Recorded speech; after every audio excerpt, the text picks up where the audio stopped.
Bonjour à tous et à tous, j'espère que vous allez bien. Nous voici pour la tendance du mardi 14 mai 2024. Alors, hop, nous avons de la pluie aujourd'hui. On fera avec, tant pis. Bon, j'espère que la reprise n'a pas été trop dure pour certains. Quand même, parce que après tout, ça peut être compliqué des fois. Voilà. Alors, aujourd'hui, on vous trouve triste. Vous allez être nostalgique, triste. Ça va être un peu compliqué, un peu douloureux pour vous. Il y a des choses que vous ne comprenez pas et du coup, vous n'arrivez pas à vous sentir bien, à être en accord avec vous-même et c'est un peu plus compliqué. On vous rappelle de vous purifier parce que du coup, c'est des énergies négatives. Donc, purifiez-vous pour les faire partir. Ça vous fera le plus grand bien. Vous pouvez utiliser la sauge. Je vais faire... On m'a demandé comment faire pour se purifier. Je vais faire une vidéo exprès. Je vais essayer de faire ça demain dans l'après-midi. Je la posterai demain en soirée, je pense. Voilà, donc je vous demande de patienter un petit peu, mais vous l'aurez en temps et en heure.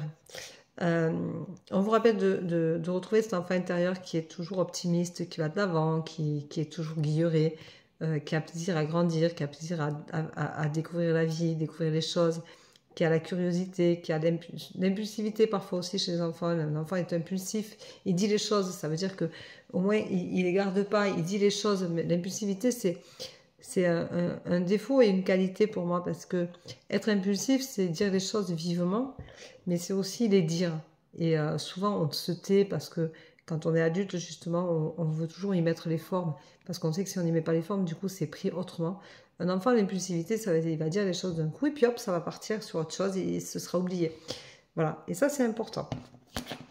On vous rappelle d'être toujours votre meilleur ami, quoi que vous fassiez. Conseillez-vous comme si vous parliez à votre meilleur ami. Qu'est-ce que vous diriez à votre meilleur ami dans votre situation d'aujourd'hui, là, actuelle, à l'instant T. Donc, écoutez-vous. Voilà, vibrez et ressentez les choses. On vous dit de faire union avec l'autre. Trouvez le partenaire idéal, trouvez la partenaire qui vous fait vibrer, qui vous justement fait grandir, qui vous amène à l'apprentissage de la vie et à votre apprentissage à vous, de vous reconnaître dans votre intérieur, qui vous permet d'être bien dans votre vie, de vous aimer. Cet apprentissage où il est important de s'aimer, de s'apprécier, de se regarder comme... Quand vous regardez l'autre, essayez de voir un reflet. Regardez ce que vous reflétez. Qu'est-ce que vous trouvez dans l'autre, chez l'autre, qui vous reflète. C'est important. Ça, c'est l'apprentissage aussi de la vie et de ce qu'on est. Vous allez sortir grandi de cette histoire-là, de cette tristesse-là. Vous allez apprendre des choses sur vous. On apprend tous les jours des choses sur nous. On est toujours, la vie est un mouvement perpétuel. On est toujours en mouvement. On est toujours en train de se chercher. Et on vous dit de vous réaligner, de penser à vous ancrer, de faire attention à votre ancrage, de faire attention à votre santé, à votre bien-être. Prenez soin de vous. Arrêtez de penser que vous ne valez pas la peine. C'est pas parce que ça fait longtemps que vous ne faites pas certaines choses que vous ne devez pas prendre soin de vous. Prendre des moments pour vous faire du bien, pour aller mieux, pour aller tout simplement bien. Voilà. On n'a pas besoin d'être super enjolivé, on n'a pas besoin de se faire faire un lifting, tout ça. Mais apprêtez-vous, faites-vous du bien, faites-vous plaisir, allez chez le coiffeur, maquillez-vous un peu. Apprêtez-vous, ayez envie de vous plaire. Ça va vous aider à vous réaligner. Allez faire de l'ancrage, allez faire de la marche, allez faire des câlins à un arbre. J'ai dit ça hier à ma fille, elle a éclaté de rire. Mais je pense que si elle aussi le faisait, elle se sentirait bien parce que les énergies, les émotions, il faut les laisser sortir. C'est des choses qu'on se refuse souvent, qu'on n'ose pas faire, par peur d'être peut-être regardé comme quelqu'un d'un peu idiot, d'un peu faible.